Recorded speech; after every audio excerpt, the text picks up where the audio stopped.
अस्सलाम वालेकुम व्यूअर्स, उम्मीद है आप सब लोग खैरियत से होंगे। अगर हम मौजूदा सूरत हाल को सामने रखें, जहां दुनिया की कोई करेंसी स्ट्रांग हो रही है और कोई करेंसी डी वैल्यू हो रही है, वीक हो रही है, वर्ल्ड लेवल पे रिसेशन का सा माहौल बना हुआ है।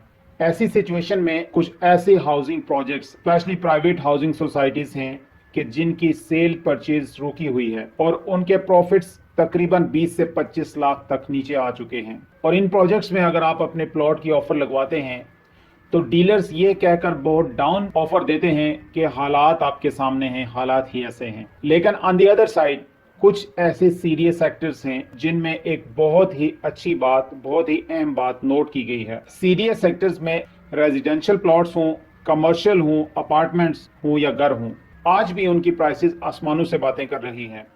इसकी क्या वजह है कि एक तरफ हाउसिंग सोसाइटीज़ के जो प्लॉट्स हैं उनकी प्राइसेस डाउन चली गई हैं, लेकिन सीडीए की जितनी भी प्रॉपर्टी है उनकी प्राइसेस आसमानों से बातें कर रही हैं। आज भी प्राइसेस उसी तरह से स्टेबल हैं।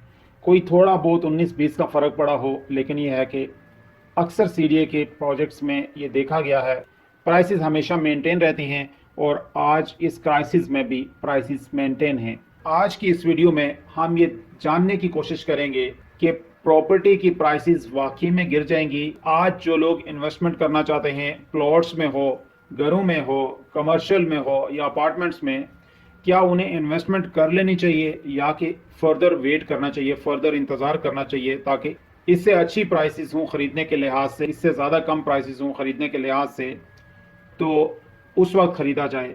मतलब ये है कि आने वाले कुछ टाइम में, कुछ महीनों में, क्या घर, प्लॉट्स, अपार्टमेंट्स ज़्यादा महंगे होने जा रहे हैं या कि प्राइसेस इससे भी नीचे जाएंगी। क्योंकि वीडियो के शुरू में मैंने आपको एक डिफरेंस बता दिया कि कुछ प्रॉपर्टीज़ ऐसी हैं कि जिनकी प्राइसेस अभी भी नीचे नहीं गिरी। आप अगर मार्केट में उन्हें ख़रीदने चाहेंगे तो उनकी प्राइसेस उसी तरह मेंटेन हैं। लेकिन ऑन दी अदर साइड अगर हम सोसाइटीज़ को देखें तो प्लॉट्स की प्राइसेस अक्सर औकात गिरी हुई हैं और वो फर्दर नीचे आ रही हैं। एक तो इस डिफरेंस को जानने की कोशिश करेंगे, हमारे क्या एनालिसिस हैं इसके ऊपर कि सीडीए के जो सेक्टर्स हैं उनकी प्राइसेस मेंटेन हैं और हाउसिंग सोसाइटीज़ की प्राइसेस नीचे गिर गई हैं और आगे क्या होने जा रहा है।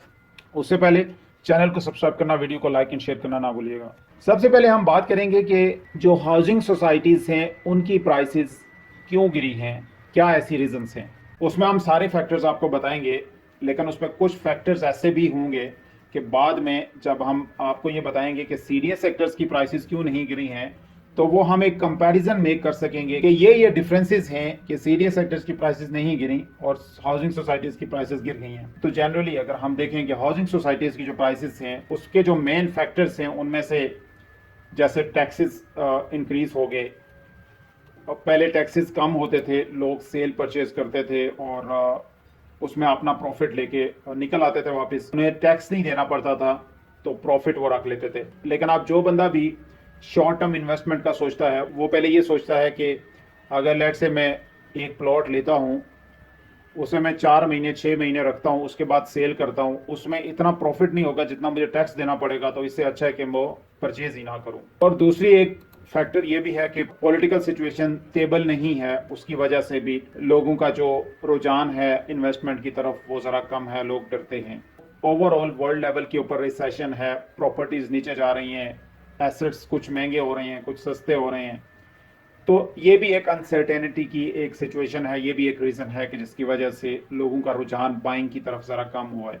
लेकिन इन सारे फैक्टर्स को अगर देखा जाए, इन सेक्टर्स की प्राइसेस बढ़ रही हैं, उनके साथ भी तो ये सारी सिचुएशन हो सकती है, ये सारे हालात तो वो भी फेस कर रहे हैं, तो फिर उनकी प्राइसेस क्यों नहीं गिरी हैं? उसकी वजह ये है कि जो प्राइवेट हाउसिंग सोसाइटीज़ होती हैं उसमें जो डेवलपर होते हैं वो उसे एज अ बिजनेस लेके चलते हैं और टाइम टू टाइम अपनी स्ट्रेटजीज को इस्तेमाल कर रहे होते हैं कि प्राइसेस को ऊपर लेके जाना है, नीचे लेके आना है या लेवल के ऊपर रखना है। तो उस चीज़ के लिए वो अपने इन्वेस्टर्स के साथ मीटिंग्स करते हैं और तो उसमें यह है कि इन्वेस्टर को कहते हैं कि वो पैसा इन्वेस्ट करे, वो प्लॉट्स खरीदते हैं। जब वो प्लॉट्स खरीदते हैं तो प्लॉट्स की शॉर्टेज होती है मार्केट में और प्राइसेस ऊपर चली जाती हैं और फिर आहिस्ता आहिस्ता ये होता है कि जब प्राइसेस एक लेवल तक पहुंचती है, इन्वेस्टर ये समझता है कि अब हमने अच्छा एक प्रॉफिट इसमें बना लिया, तो अब हम इसे रीसेल करना शुरू करते हैं। जब इन्वेस्टर उसे रीसेल करना शुरू कर देता है अपने प्रॉफिट के लिए, तो फिर मार्केट में फाइल्स ज़्यादा आ जाती हैं, डिमांड कम हो जाती है सप्लाई ज़्यादा हो जाती है फाइल्स की तो रेट्स नीचे आना शुरू हो जाते हैं। और साथ में एक चीज़ ये भी होती है प्राइवेट हाउसिंग सोसाइटी में प्राइसेस बढ़ने की, कि वहाँ का जो जो डेवलपर होता है वो उसके ऊपर ध्यान देता है, वो उसकी डेवलपमेंट करता है, वो उसे जदीद तरीके से उसकी कंस्ट्रक्शन करता है और उसकी जो डेवलपमेंट का जितना भी काम है वो लेटेस्ट टेक्नोलॉजी के साथ करता है और लोग उससे इंप्रेस होते हैं, फैसिलिटीज देता है। लेकिन अगर दूसरी तरफ देखा जाए सीडीएस सेक्टर्स में ये चीज़ें थोड़ी सी कम होती हैं लेकिन एक हद तक होती हैं, इतना आगे बढ़ के नहीं होती। लेकिन जो ये प्रोसेस होता है इन्वेस्टर से पैसा इन्वेस्ट करवाना और बाद में फिर वो पैसा जब निकालते हैं तो प्राइसेस नीचे जाती हैं, ये वाला जो प्रोसेस है ये प्रॉफिट के अंदर तकरीबन 15 से 20 लाख के बीच में ये फेक प्रॉफिट ऊपर चला जाता है। ये जो इन्वेस्टर की टेम्परेरी इन्वेस्टमेंट की वजह से प्रॉफिट ऊपर जाता है, ये प्रॉफिट हमेशा से जो आने वाला इन्वेस्टर होता है या एंड यूज़र होता है उसके लिए रिस्की होता है, क्योंकि जिस वक्त इन्वेस्टर निकलता है ये वाला प्रॉफिट नीचे आ जाता है। ये एक किस्म का इस तरह होता है कि आप गुब्बारे में हवा भरें और जो ही वो उसको थोड़ा सा सुराख मिलेगा वो हवा फ़ौरन से निकल जाएगी। तो इस प्रॉफिट की जो मिसाल होती है वो एग्जैक्टली एक बैलून में हवा के बराबर होती है। लेकिन अगर दूसरी साइड पे देखा जाए तो सीडीएस सेक्टर्स के अंदर भी बहुत सारी सेल परचेज होती है, वहां पे भी शॉर्ट टर्म इन्वेस्टमेंट के लिए लोग आते हैं। तो फिर क्यों सीडीएस सेक्टर्स के जो प्राइसेस हैं वो मेंटेन रहती हैं? इसकी वजह ये है कि सीडीएस सेक्टर्स के अंदर जो लोग भी इन्वेस्टमेंट करने के लिए आते हैं वो ज़्यादातर एंड यूज़र होते हैं। उसमें काफ़ी सारे ऐसे लोग होते हैं जो शॉर्ट टर्म के लिए इन्वेस्टमेंट करते हैं और प्रॉफिट थोड़ा सा कमा के निकल जाते हैं। लेकिन सीडीएस सेक्टर्स की खूबसूरती ये है कि वहाँ पे जितने भी इन्वेस्टर्स आते हैं, जो बंदा भी एक दफ़ा इन्वेस्ट कर लेता है उसकी मैक्सिमम ये कोशिश होती है कि उसको वो होल्ड करे, क्योंकि उसके प्रॉफिट्स इतने अच्छे ऊपर जाते हैं। अगर मैं आपको एक एग्जांपल दूं तो आज से तकरीबन 2 साल पहले जिस अपार्टमेंट की प्राइस 3 बेडरूम अपार्टमेंट की प्राइस 1.5 करोड़ थी, आज वो 2.5 करोड़ का है। यानी ये एक किस्म की फाइनल प्राइस है। 5-7 लाख 10 लाख कोई कम करता है, अदरवाइज ये एक फाइनल प्राइस है। और अगर प्लॉट्स को देखा जाए तो वो भी इसी रेशो से ऊपर हैं, कहीं पे 1 करोड़ के, कहीं पे 1.25 करोड़, कहीं पे 50 लाख, प्राइसेस ऊपर ही हैं, नीचे नहीं है।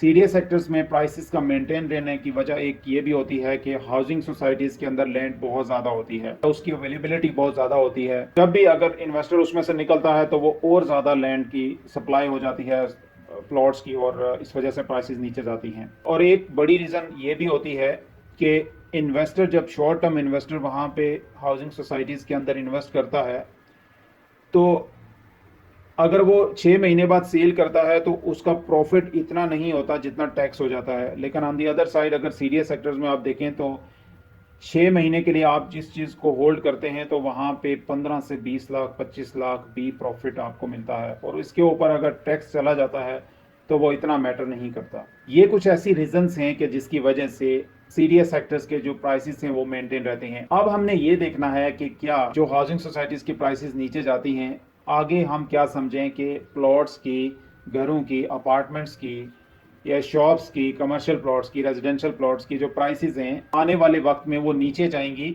या कि ऊपर जाएंगी। इस सारी डिस्कशन से हमें मालूम ये हुआ है कि जो प्रॉपर्टी की प्राइसेस हैं वो नीचे नहीं गई हैं अभी भी, ना हाउसिंग सोसाइटीज़ की गई हैं ना सीडीएस सेक्टर्स की।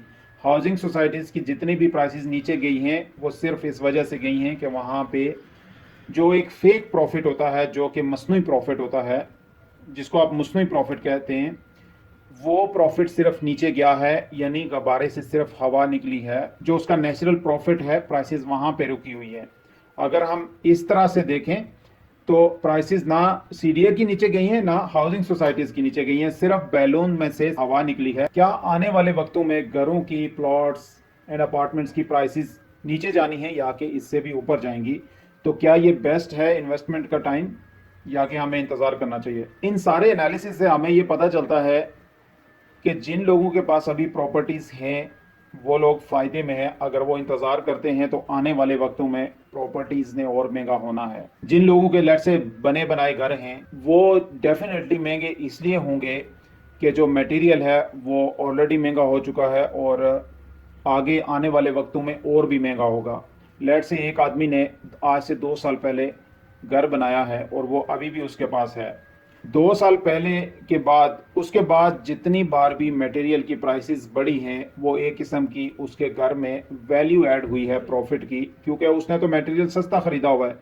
और फर्दर आगे जितनी भी प्राइसेस मटेरियल की महंगी होंगी वो प्राइस ऐड होती रहेगी उसके घर में, उसके घर प्रॉफिट में आता रहेगा, क्योंकि मटेरियल महंगे से महंगा होता जा रहा है और जितना मटेरियल महंगा होता जाएगा वही प्राइस आपकी कंस्ट्रक्शन प्राइस में ऐड होके आपकी प्रॉपर्टीज महंगी होती रहेंगी। तो इसलिए स्पेशली वो लोग जो घर खरीदना चाहते हैं, अपार्टमेंट्स खरीदना चाहते हैं रहने के लिए या प्रॉफिट के लिए ही, इन्वेस्टमेंट के लिए ही, ये अच्छा टाइम है कि वो अपनी इन्वेस्टमेंट कर लें। और जिनके पास है ऑलरेडी वो इसको होल्ड करें, आगे फर्दर ये चीज़ें महंगी होनी है। नाज़रीन, इसी तरह की इन्फॉर्मेटिव एंड इंटरेस्टिंग वीडियोस के लिए हमारे चैनल को सब्सक्राइब कर लीजिएगा, बेल आइकन पर क्लिक कर लीजिएगा, और अगर वीडियो अच्छी लगे तो इसे लाइक एंड शेयर जरूर कीजिएगा। नेक्स्ट वीडियो तक अपना बहुत सारा ख्याल रखिएगा। Thank you very much.